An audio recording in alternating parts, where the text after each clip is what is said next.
শরীফ ওসমান হাদির হত্যাকারীকে জামিন করিয়ে দিয়েছিলেন বিএনপি নেতা কায়সার কামাল। তিনি বিএনপির কেন্দ্রীয় নেতা। এই জামিন ইস্যুকে কেন্দ্র করে হয়তো তিনি ফেঁসে যেতে পারেন এবং তার এবং আইন উপদেষ্টা আসিফ নজরুলের ভিতরে একটি ঠান্ডা যুদ্ধ শুরু হয়েছে, বাকবিতণ্ডা শুরু হয়েছে, দুজন দুজনকে দোষারোপ করছে। এই বিষয়টি আমি আসব, তার আগে চলুন আমরা ওসমান হাদির ব্যাপারে দুটি কথা শুনে আসি। ওসমান হাদির লাশ আজ সন্ধ্যায়, আমি যখন এই ভিডিও করছি তখন বাংলাদেশের মাটিতে এসে পৌঁছেছে এবং এই মুহূর্তে তার লাশ রাখা হয়েছে জাতীয় হৃদরোগ ইনস্টিটিউটের হিমঘরে। আগামীকাল দুপুর 2টায় জাতীয় সংসদ ভবনের দক্ষিণ প্লাজায় তার নামাজে জানাজা অনুষ্ঠিত হবে। ওসমান হাদির জানাজার নামাজকে ঘিরে নতুন আরেকটি রাজনীতি শুরু হয়েছে। বাংলাদেশের রাজনীতি এত জটিল এবং কুটিল হয়ে যাচ্ছে এবং এদেশের মানুষ এবং রাজনীতিবিদেরা নিজেদের ক্ষুদ্র দলীয় স্বার্থকে মোটে কালে এখান থেকে দূরে সরতে পারছে না। জুলকারনাইন শাহের তার অবস্থান, তার কার্যক্রম যথেষ্ট সন্দেহের উদ্রেক ঘটাচ্ছে। মনে হচ্ছে তিনি কি যেন আড়াল করতে চাচ্ছেন। এরকমই একটি নিউজ আপনারা আগামীকাল যখন আমার এই ভিডিও পাবলিশ হবে তার আগেই হয়তো আপনাদের হাতে পৌঁছে যাবে। আমার দেশ পত্রিকার সম্পাদক মাহমুদুর রহমান অত্যন্ত গোপন একটি গোয়েন্দা রিপোর্ট তিনি তুলে এনেছেন। কাল আমার দেশ পত্রিকায় সেটি প্রকাশিত হবে। ওই গোয়েন্দা রিপোর্টের মূল বিষয় হচ্ছে ওসমান হাদিকে গুলি করার পরে ওই শুটার ফয়সাল যে পালিয়ে চলে গেল, এই নাটকটা সাজিয়েছে ডিজিএফআই। তারপরের ঘটনা ওই রিপোর্টে থাকবে। আপনারা কাল সকালের পত্রিকা হাতে পেলেই বুঝতে পারবেন। নতুন করে এই জুলকারনাইন শাহের একটি খেলা শুরু করেছেন।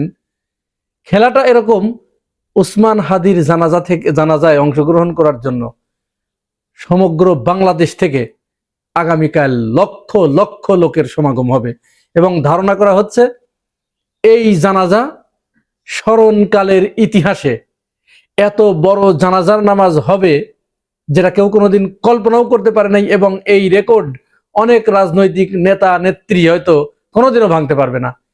এই আশঙ্কায় দেখেন রাজনৈতিক কত সংকীর্ণতা। জুলকারনাইন শাহের আজকে একটি পোস্ট করেছে, পোস্টে আমার চোখে পড়েছে, আপনাদের চোখেও পড়েছে।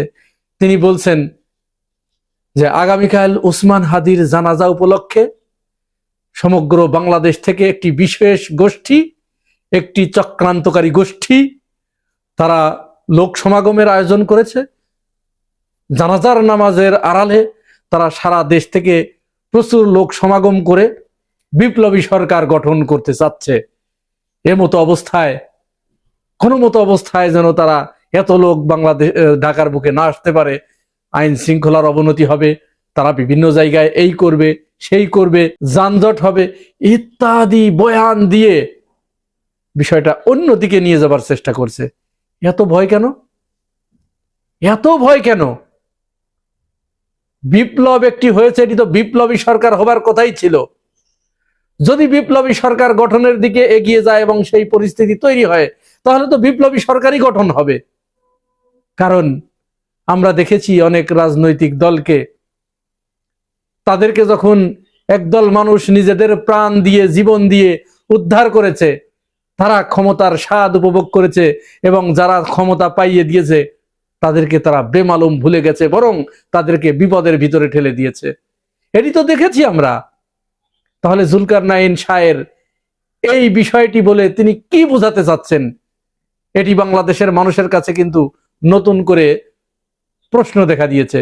আবার মাহমুদুর রহমানের পত্রিকায় ওই যে রিপোর্টটা যেটা বললাম গোয়েন্দা রিপোর্ট আগামীকাল প্রকাশ হবে, এইটার কারণে সে মাহমুদুর রহমানের উপরে খেপেছে। মাহমুদুর রহমানকে এখন তারা বাংলাদেশের একটি কুচক্রী মহল হিসেবে মানুষের কাছে প্রচার করার চেষ্টা করছে। এবং মজার ব্যাপার হচ্ছে এই প্রক্রিয়ায় সামিল হয়েছে বিএনপি পন্থী যে অ্যাক্টিভিস্ট গুলো আছে, যারা অনলাইন অ্যাক্টিভিস্ট, বুদ্ধিজীবী হিসেবে যারা নিজেদেরকে পরিচয় দিতে চাচ্ছে বা নিজেদেরকে বুদ্ধিজীবী বানানোর চেষ্টা করছে, এরা, আমি নাম বলছি না, এদের প্রত্যেকের কাছে মাহমুদুর রহমান সম্পর্কে বিরূপ মন্তব্য, বাজে কথা বাংলাদেশের মানুষের কাছে মাহমুদুর রহমান সম্পর্কে একটি বাজে মেসেজ দেবার তারা চেষ্টা করছে। কিন্তু প্রশ্ন হচ্ছে, এই মেসেজ কি বাংলাদেশের মানুষ গ্রহণ করবে? কারণ এই বাংলাদেশের মানুষ শেখ হাসিনার 17 বছরের শাসন আমল দেখার পরে তাদের একটি উপলব্ধি তারা হয়েছে, তাদের একটি বোধ তাদের ভিতরে জাগ্রত হয়েছে, তারা সত্য এবং মিথ্যাটা উপলব্ধি করতে শিখেছে। এবং কে বাংলাদেশপন্থী আর কে বাংলাদেশপন্থী না, কে বাংলাদেশের পারপার সার্ভ করছে আর কে সীমান্তের ওপারের পারপার সার্ভ করছে, এটি বাংলাদেশের মানুষ একেবারে 5 বছরের শিশু থেকে 70 বছরের বৃদ্ধ পর্যন্ত সবাই এটি বুঝতে পেরেছে। এইটি একটি চরমভাবে ইতিবাচক দেশের জন্য এবং দেশের স্থিতিশীলতার জন্য, আগামীর বাংলাদেশের জন্য এটি বিরাট একটা ইতিবাচক বিষয়। যাই হোক, আবার চলুন আমরা ফিরে আসি সেই কায়সার কামালের ওই বিষয়ে। কায়সার কামাল শুটার ফয়সালকে তিনি জামিন করিয়েছিলেন। এই শুটার ফয়সাল, এই হত্যাকারী, এ কিন্তু ডাকাতির মামলায় এবং অস্ত্র মামলায় তিনি জেলে ছিলেন। তাকে প্রথমে 6 মাসের জামিন করিয়েছেন কায়সার কামাল, বিএনপির কেন্দ্রীয় আইন বিষয়ক সম্পাদক।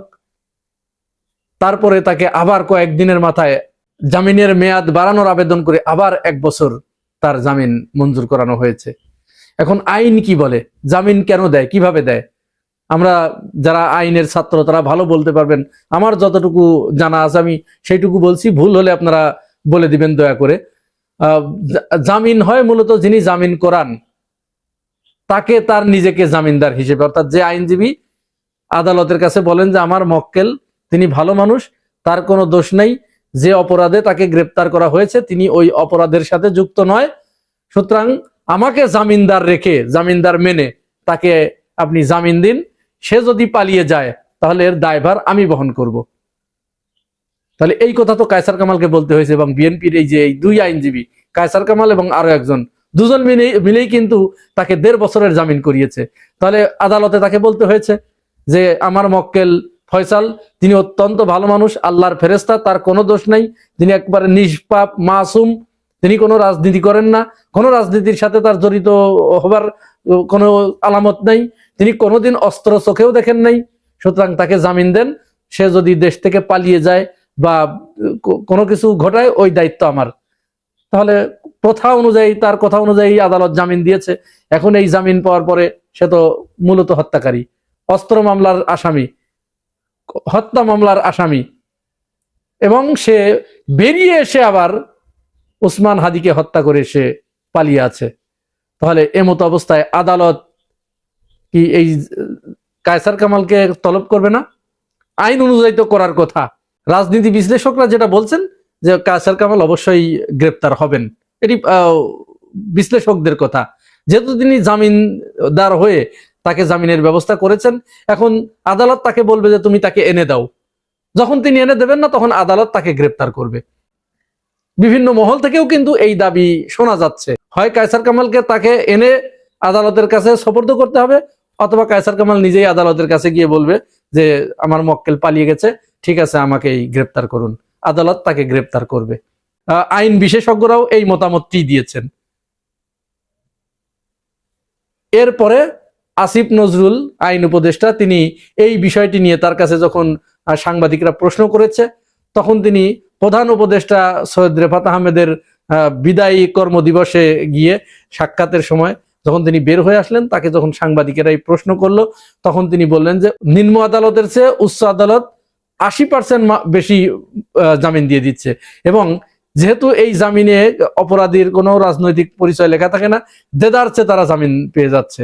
এবং তিনি আরো একটি কথা বলেছেন যে বড় বড় রাজনৈতিক দলের নেতারা যখন বারবার বড় অঙ্কের টাকার বিনিময়ে তদবির করছেন এবং তদবিরটা এত বেশি হচ্ছে, তখন আদালত তাকে আর জামিন না দিয়ে কোনো উপায় থাকছে না। তো স্বাভাবিকভাবেই এই কথা কায়সার কামালের ঘা লেগেছে হাতে। কায়সার কামাল আবার বলছেন যে আইন উপদেষ্টা যে কথা বলেছেন তিনি তার প্রফেশনালিজমের বাইরে গিয়ে তিনি তার মন গড়া কথা বলেছেন, এটা আমরা মানি না, ইত্যাদি ইত্যাদি।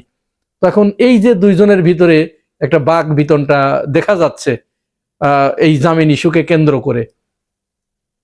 আমরা আশা করব যে অচিরেই এই বিষয়টির একটি সুরাহা হওয়া দরকার। কারা এর সাথে জড়িত? বাংলাদেশের মানুষ ইতিমধ্যে কিন্তু এই দাবি উচ্চকিত করেছে, যারা তাকে জামিন করিয়েছে হয় তাকে এনে দিতে হবে, না হয় তাকে গ্রেফতার করতে হবে।